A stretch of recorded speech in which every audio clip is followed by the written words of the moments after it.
Hello friends, आज की class में 4 जनवरी को जो कुमार गुरु सर के द्वारा आपकी फूल पत्ती वाली क्लास करवाई गई है, तो उसका हैंड रिटन नोट्स के रूप में मैं रिवीजन करवा रही हूँ। तो लर्न टॉप क्वेश्चन में अगस्त 2024 की करंट अफेयर्स है, उसका भी रिवीजन करवाऊंगी। तो प्लीज आप लास्ट तक क्लास को देखना है। चलो बिना टाइम वेस्ट के क्लास की शुरुआत करते हैं क्वेश्चन नंबर 1 से। बच्चों और बुजुर्गों में ही ह्यूमन मेटान्यूमोना वायरस HMPV के मामलों के अंदर ही तीव्रता कहाँ पे दर्ज हुई है? तो चाइना के अंदर। तो ये HMPV human Meta pneumono virus है। इसका प्रभाव हाल ही में चाइना में देखा गया है।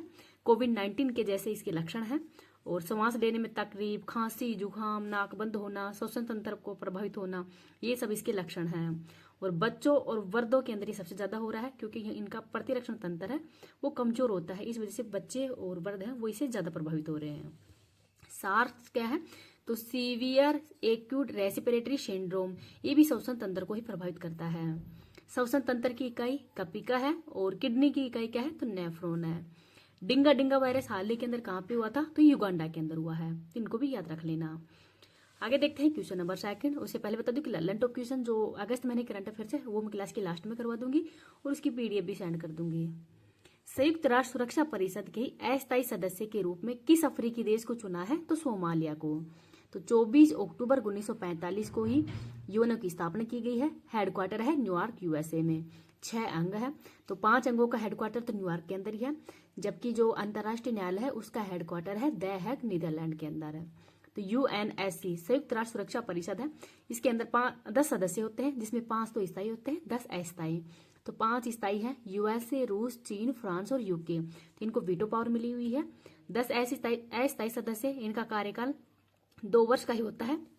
और भारत 8 बार इसके सदस्य रह चुका है भारत। तो 5 नए सदस्य शामिल हुए हैं, डेनमार्क, ग्रीस, पाकिस्तान, पनामा और सोमालिया। तो 5 नए देश हैं, ये हाल ही में शामिल हुए हैं, तो इनका नाम हो याद रख लेना। नेक्स्ट देखते हैं नवीनतम सदस्य देश।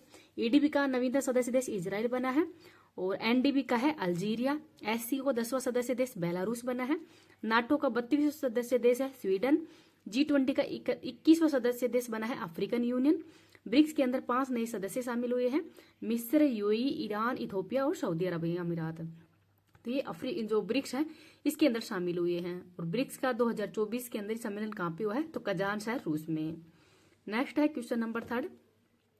3 दशक के बाद में लासेल खदान से तांबे का निर्यात किसने प्रारंभ किया है? तो ओमान देश के द्वारा किया गया है। तो ये नाम भी याद रख लेना। इस क्लास की PDF मैं टेलीग्राम पे डाल दूंगी। टेलीग्राम का लिंक इस वीडियो के कमेंट सेक्शन के अंदर ही पिन कर दूंगी। अगर आपको वीडियो पसंद आए तो प्लीज आप इसको ज्यादा से ज्यादा लाइक एंड शेयर कर देना। अभी तक चैनल को सब्सक्राइब नहीं किया तो प्लीज चैनल को सब्सक्राइब भी कर लीजिएगा। 31 दिसंबर को कुमार गुरु सर के द्वारा क्लास करवाई गई है, उसका मैंने रिविजन भी करवा दिया है, साथ में उसकी PDF है वो भी टेलीग्राम पे डाल दिया, तो आप वो क्लास भी देख लेना। लासेन खदान है, ये तांबा की है और ओमान देश के अंदर है। 30 साल बाद इनको ओपन किया गया है। तांबा तो विश्व के अंदर तांबे की खाल है चिल्ली के अंदर, और भारत में खेतड़ी राजस्थान और बालाघाट मध्य प्रदेश में। तांबा का ऐश का है कॉपर पायराइटीज। और ओमान देश है, इसकी राजधानी है मस्कट। और भारत और ओमान के मध्य अल नगाह, ईस्टर्न ब्रिज और असीम अल बहर अभ्यास है, इनका आयोजन भी किया जाता है। नेक्स्ट है क्वेश्चन नंबर 4। वर्ष 2025 के अंदर और उसके बाद भी जन्म लेने वाले बच्चों की नई पीढ़ी को क्या नाम दिया गया है? तो जनरेशन बीटा। तो जनरेशन बीटा है, ये 1 जनवरी 2025 से जो जन्मे बच्चे हैं और जो 2039 तक जन्मे बच्चे हैं उनका जनरेशन का नाम है बीटा। और जनरेशन गामा है वो इसके नेक्स्ट पीढ़ी होगी।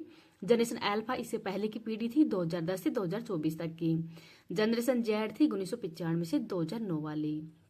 तो 2025 वाले बच्चे हैं ये AI और डिजिटल इंडिया, इन सब की इनको जानकारी होगी। नेक्स्ट देखते हैं क्वेश्चन नंबर 5।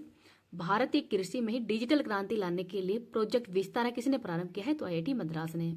तो IIT मद्रास और कृषि मंत्रालय के मध्य समझौता हुआ है। प्रोजेक्ट विस्तार ये इनके द्वारा शुरू किया गया है। और वर्तमान में कृषि मंत्री कौन है? तो शिवराज सिंह चौहान है। उद्देश्य है भारतीय कृषि के अंदर ही डिजिटल क्रांति लाना और कृषि संसाधनों तक सभी की पहुंच करना ही ये इसका उद्देश्य है। एग्री स्टार्टअप को मजबूत करना भी उद्देश्य है। प्रोजेक्ट ईशान का संबंध है एक राष्ट्र एक हवाई क्षेत्र से, तो ये प्रोजेक्ट ईशान का संबंध है। नेक्स्ट है क्वेश्चन नंबर 6।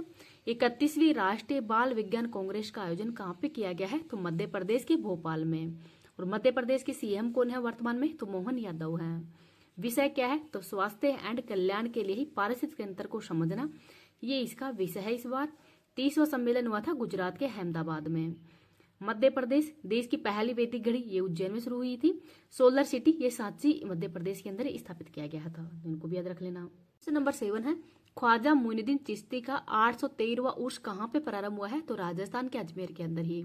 तो यहाँ पर जो भीलवाड़ा का गोरी परिवार है वो यहाँ पे दरगाह के अंदर ही ध्वज फहराता है, और हाल में मोदी जी के द्वारा भी यहाँ पर चादर हो पेश की गई थी, इस वजह से चर्चा के अंदर है। और जो ख्वाजा मोइनुद्दीन है, ये जो तराइन का युद्ध हुआ था 1191-92 के अंदर ही, तभी ये भारत आए थे। राजस्थान के अंदर ऊंट महोत्सव बीकानेर में आयोजित किया जाता है, पशु मेला पुष्कर में, गणगौर मेला जयपुर की है, और मारवाड़ महोत्सव जोधपुर का है।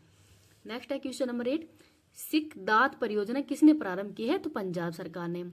पंजाब के सीएम है भगवंत मान, और इनके द्वारा ही जो कैदी और जो उनके बच्चे हैं उनको शिक्षित करने के लिए ये योजना शुरू की गई है। उनके अंदर ही कौशल विकास, जैसे प्लम्बर है, दर्जी, इलेक्ट्रिशियन, इन सब का काम हो उनको सिखाया जाएगा, और इसके लिए 15 अस्थायी शिक्षक हैं वो भी लगाए जाएंगे। मिशन निश्चय है, ये भी नशा मुक्ति के लिए पंजाब सरकार ने लॉन्च की है। और सृजन ऐप है, ये मातृ मृत्यु दर को कमी लाने के लिए ये भी पंजाब सरकार ने लॉन्च की थी। आगे देखते हैं क्वेश्चन नंबर 9, पद्म पाणि लाइफ टाइम अचीवमेंट अवार्ड किसे प्रदान किया गया है? तो साही पराजवे को। तो साही पराजवे है, ये निर्देशक और लेखिका है। चश्मे बंदूक और स्पर्श फिल्म ये भी इनकी है। अजंता एलोरा फेस्टिवल छत्रपति संभाजी नगर अहमदाबाद जो महाराष्ट्र के अंदर ये आयोजित किया जाएगा। तो यहाँ पर ये जो अवार्ड है इनको दिया जाएगा 15 से 19 जनवरी 2025 को ये आयोजन किया जाएगा। इस बार दादा साहब फाल्के अवार्ड मिथुन चक्रवर्ती को दिया गया है। Pan Peter award Arundhati Roy को दिया गया है। चैंपियंस अवार्ड माधव गोडगिल को दिया गया है। विटली अवार्ड पूर्णिमा देवी वर्मन को दिया गया है। नेक्स्ट है क्वेश्चन नंबर 10, जम्मू कश्मीर और लद्दाख युगों से ही निरंतरता और संबंधों का एक दृश्य व्याख्यान पुस्तक का विमोचन किसने किया है? तो अमित शाह के द्वारा। तो अमित शाह वर्तमान में गृह मंत्री हैं, और इनके द्वारा इस पुस्तक का विमोचन हो किया गया है। तो इसमें जम्मू कश्मीर के इतिहास या अन्य क्षेत्रों से संबंध, जैसे बौद्ध धर्म, इनके बारे में इसमें बताया गया है। और अमित शाह के द्वारा ही कश्मीर है वो कश्यप भूमि भी कहा गया। तो कश्मीर है वो कश्यप भूमि कहा गया है, ये कश्यप भूमि है। तो इस वजह से ये पुस्तक वो चर्चा के अंदर है। 2024 पेरिस ओलंपिक के अंदर ही 50 मीटर राइफल 3 पोजीशन इवेंट के अंदर ही भारत के लिए तीसरा कांस्य पदक किसने जीता है? तो स्वी प्रिले कुशले के द्वारा। कॉल ऑफ द गिर पुस्तक के लेखक परिमल नाथवानी है। भारत सरकार ने गुजरात के अंदर राष्ट्रीय समुद्री विरासत परिसर विकसित करने के लिए किसके साथ में समझौता किया है? तो वियतनाम के साथ में। WTO की व्यापार सांख्यिकी 2023 रिपोर्ट के अनुसार ही वैश्विक कृषि निर्यात में भारत को कौन सा स्थान मिला है? तो 8वां। G20 संगठन ने किस देश के अरबपति कर प्रस्ताव को स्वीकार किया है? तो ब्राजील। असम राइफल्स के ही डीजी का पदभार किसने संभाला है? तो जी विकास लखेरा के द्वारा। सड़कों से ही आवारा कुत्तों को हटाने के लिए नरसंहार कानून किसने पेश किया है? तो तुर्की देश ने। भारत की पहली नाइट स्ट्रीट रेसिंग कहाँ पे आयोजित हुई है? तो चेन्नई के अंदर। सफल परीक्षण चक्र किसने प्रारंभ किया है? तो CBSE के द्वारा। वर्ष 2024 का ही 4th यूनिकॉर्न बनने वाला स्टार्टअप कौन सा है? तो रैपिडो है। यंग इंडिया स्किल्स यूनिवर्सिटी विधेयक किसने पारित किया है? तो तेलंगाना ने। 4th राष्ट्रीय हिंदी विज्ञान महोत्सव 2024 का आयोजन भोपाल में किया गया है। USA के राष्ट्रपति पद की उम्मीदवार बनने वाली पहली श्वेत और पहली दक्षिण एशियाई महिला कौन है? तो कमला हैरिस है। लेकिन वर्तमान में तो USA के राष्ट्रपति चुने गए हैं डोनाल्ड ट्रंप। पेरिस ओलंपिक 2024 के अंदर ही टेनिस में पुरुष एकल वर्ग का स्वर्ण पदक किसने जीता है? तो नोवाक जोकोविच के द्वारा। राष्ट्रपति द्रौपदी मुर्मू किस देश की यात्रा करने वाली पहली भारतीय राष्ट्रपति बन गई है? तो फिजी और तिमोर लिस्ते की। वर्ष 2025 के अंदर ही दुनिया की पहली थोरियम पिघला हुआ नमक परमाणु रिएक्टर परियोजना कौन प्रारंभ करेगा? तो चाइना। भारतीय नौसेना जहाज INS तंवर ने किसके साथ में संयुक्त समुद्री साझेदारी अभ्यास किया है? तो रूस के साथ में किया है। Academy of motion picture arts and sciences के अध्यक्ष पद पर किसे चुना गया है? तो जेनेट यांग को। नासा ने ISS के लिए अपने एक्सियोम 4 मिशन के सदस्य के रूप में किसे चुना है? तो शुभांशु शुक्ला और प्रशांत बालकृष्ण को। कैरोबियन समुदाय CARICOM का 6वां सहयोग सदस्य बना है। तो क्यूरा काओ का। मुख्यमंत्री मरैया सम्मान योजना किसने प्रारंभ की है? तो झारखंड ने। भारतीय वायुसेना अपना पहला बहुराष्ट्रीय हवाई अभ्यास तरंग शक्ति कहाँ पे प्रारंभ करेगी? तो तमिलनाडु और राजस्थान में। भारत के किस पड़ोसी देश के ही प्रधानमंत्री ने हिंसक प्रदर्शन के कारण अपने पद से इस्तीफा दिया है? तो बांग्लादेश ने। पेरिस ओलंपिक 2024 के ही समापन समारोह में भारत का ध्वजवाहक किसे चुना गया है? तो मनु भाकर को। दिवंगत नृत्यांगना यामिनी कृष्णमूर्ति का संबंध भरतनाट्यम और कुचिपुड़ी से है। उष्णकटिबंधीय तूफान डेबी ने कहां पे तबाही मचाई है? तो यूएसए में। वर्ष 2023 के अंदर ही भारत का दूसरा सबसे बड़ा एलएनजी आपूर्तिकर्ता कौन है? तो यूएसए। केंद्र सरकार ने 8 लेन वाले राष्ट्रीय हाई स्पीड रोड कॉरिडोर को कहां पे बनाने की मंजूरी दी है? तो महाराष्ट्र के अंदर। KHIRCT लॉन्च करने की घोषणा किसने की है? तो कर्नाटक ने। केंद्रीय गृह मंत्री श्री अमित शाह ने ई साक्ष्य, न्याय सेतु, न्याय श्रुति और ई समन ऐप कहां पे लॉन्च किया है? तो चंडीगढ़ के अंदर। राष्ट्रपति द्रौपदी मुर्मू को किस देश ने सर्वोच्च सम्मान कंपेनियन ऑफ द ऑर्डर से सम्मानित किया है? तो फिजी देश ने। रैमपैक 2024 में किस जहाज ने नौसेना गनफायर सहायता प्रतियोगिता और रेडियो ट्रॉफी जीती है? तो INS शिवालिक पे। पंजीकरण अधिनियम की धारा 77A को किसने असंवैधानिक घोषित किया है? तो मद्रास हाईकोर्ट ने। देखते हैं आपदा जोखिम के लिए ही SBI जनरल इंश्योरेंस से समझौता करने वाला देश का पहला राज्य कौन सा है? तो नागालैंड है। वर्ष 2024 फॉर्च्यून ग्लोबल 500 सूची में किस भारतीय संस्थान को शीर्ष स्थान मिला है? तो रिलायंस कंपनी को। हिरोशिमा दिवस 6 अगस्त को मनाया जाता है। 50 किलोग्राम कुश्ती वर्ग के अंदर ही ओलंपिक फाइनल में प्रवेश करने वाली पहली भारतीय महिला पहलवान कौन है? तो विनेश फोगाट है। दक्षिणी अफ्रीकी लीग SC20 में शामिल होने वाले पहले भारतीय खिलाड़ी कौन है? तो दिनेश कार्तिक है। मेगा सैटेलाइट तारामंडल G60 किसने लॉन्च किया है? तो चाइना ने।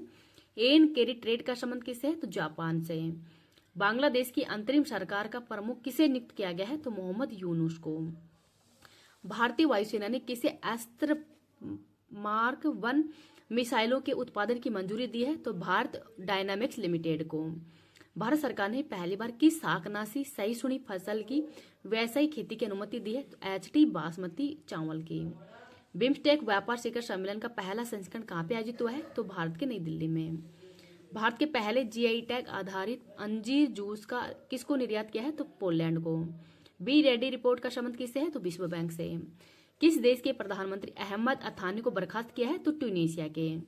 फर्स्ट विज्ञान रत्न पुरस्कार के लिए किसे चुना गया है? तो गोविंद राजन पद्मनाभन को। भारतीय सेना ने पर्वत प्रहार अभ्यास कहाँ पे किया है? तो लद्दाख के अंदर। दिवंगत हुए बुद्धदेव भट्टाचार्य किस राज्य के पूर्व CM है? तो पश्चिम बंगाल के हैं। CAVA महिला वॉलीबॉल राष्ट्र लीग किसने जीता है? तो इंडिया के द्वारा। स्थानीय निकाय चुनाव के लिए 2 बच्चे वाली नीति को किसने समाप्त किया है? तो आंध्र प्रदेश ने।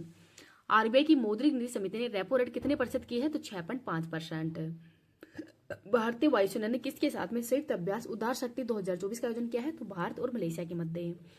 सोवरेन वेल्थ फंड इंस्टीट्यूट की सबसे अमीर केंद्रीय बैंक की सूची में ही RBI को कौन सा स्थान मिला है? तो 12वां। किस देश में स्थित द्वीप क्यूशू पर 7.1 की तीव्रता का शक्तिशाली भूकंप आया है? तो जापान के अंदर है। नीरज चोपड़ा ने पेरिस ओलंपिक 2024 के अंदर भाला फेंक में कौन सा पदक जीता है? तो रजत। आदिवासी दिवस 9 अगस्त को मनाया जाता है। QCI सुराज्य मान्यता एवं रैंकिंग फ्रेमवर्क में समृद्धि श्रेणी में किससे शीर्ष स्थान मिला है? तो गुजरात को। XCX के नए MD और CEO पद पर किसे नियुक्त किया गया है? तो प्रवीणा रॉय को। पाइन लैब्स की सेतु ने किसके सहयोग से UPI सेतु लॉन्च किया है? तो एक्सिस बैंक के सहयोग से। 9 अगस्त 2024 को काकोरी ट्रेन एक्शन का शताब्दी समारोह किसने प्रारंभ किया? तो उत्तर प्रदेश सरकार ने। तिमोर लिस्तो के सर्वोच्च सम्मान ग्रैंड कॉलर ऑफ ऑर्डर से किसे सम्मानित किया है? तो द्रौपदी मुर्मू। स्विट्जरलैंड के ही लोकार्नो फिल्म फेस्टिवल के अंदर ही पार्डो अल्लाह कैरियर लेवर्ड अवार्ड से सम्मानित होने वाले पहले भारतीय कौन है? शाहरुख खान है। CM निजित मोइना असोमी योजना किसने प्रारंभ की है? तो असम सरकार ने। विदेश मंत्री S जयशंकर ने अड्डू रिक्लेमेशन एंड शोर प्रोडक्शन और अड्डू डेकोर लिंक ब्रिज का उद्घाटन कहाँ पे किया है? तो मालदीव में। राष्ट्रीय संस्थागत रैंकिंग फ्रेमवर्क 2024 की समन्वय श्रेणी में शीर्ष स्थान IIT मद्रास को मिला है। संयुक्त सेना अभ्यास मित्र शक्ति ये भारत और श्रीलंका के मध्य होता है। IUCN रेड लिस्ट में ही संकटग्रस्त प्रजाति घोषित किया है नील कुरंजी को। विश्व अंगदान दिवस 13 अगस्त को मनाया जाता है। हर घर घर गृहिणी योजना किसने प्रारंभ की है? तो हरियाणा सरकार ने। मधुमेह रोधी जड़ी बूटी जिनमेमा सिल्वेंट्रो की खोज कहाँ पे हुई है? तो ये बिहार के अंदर। WHO ने दूसरी बार किसे वैश्विक सार्वजनिक स्वास्थ्य आपातकाल घोषित किया है? तो एमपोक्स को। कैबिनेट सचिव ये TV सोमनाथ बने हैं। किस राज्य के नजराना और कोजुवेली पक्षी अभ्यारण्य को वेटलैंड नेटवर्क में शामिल किया है? तो तमिलनाडु के हैं। DRDO द्वारा पहली बार किस लॉन्ग रेंज लाइट बम का सफल परीक्षण किया है? तो गौरव का। उत्तर भारत का सबसे बड़ा फ्लोटिंग सोलर पार्क ओंकारेश्वर कहाँ पे है? तो मध्य प्रदेश के खंडवा जिले में है।